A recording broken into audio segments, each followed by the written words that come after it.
నా పేరు వెంకటేశ్వరి. నా ఇష్టానుసారంగా నేను జీవించడం స్టార్ట్ చేశాను.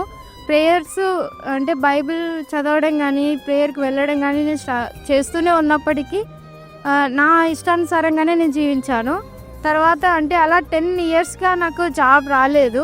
నాకు చాలాసార్లు చాలా డిప్రెషన్లోకి వెళ్ళిపోయాను. చాలాసార్లు సూసైడ్ చేసుకోవాలని కూడా అనిపించింది. అమ్మగారు చెప్పినప్పుడు దేవుడిని నమ్ముకున్న మనం ఇలాంటి పనులు చేయడం ఏంటి, దేవుడు ఖచ్చితంగా ఆశ్చర్యకార్యాలు జరిగిస్తాడు అని నన్ను ప్రతిసారి ఎంకరేజ్ చేసేది. ఎన్నో ఎగ్జామ్స్ రాశాను, చాలాసార్లు ఫెయిల్ అయ్యాను. ఈ ఇయర్ నేను మార్చిలో 40 days ఫాస్టింగ్ ప్రేయర్స్లో నేను పాల్గొన్నాను. అమ్మగారు చెప్పినప్పుడు ఖచ్చితంగా దేవుడు చేస్తాడని ప్రతిదినం ఆ విషయాల కోసమే ప్రార్థించాలి అనేసి చెప్పినప్పుడు నేను అలానే ప్రార్థించాను. అలానే 40 days ఫాస్టింగ్ ప్రేయర్స్లో నేను ప్రతిదినం కంటిన్యూ అయ్యాను. అది అయిపోయిన నెక్స్ట్ డేనే April 1st నా రిజల్ట్స్ వచ్చాయి.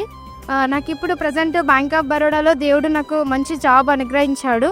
దేవుడు ఆశ్చర్యకరంగా నేను ఏవేవైతే పోగొట్టుకున్నానో అన్నీ నాకు తిరిగి ఇప్పించాడు.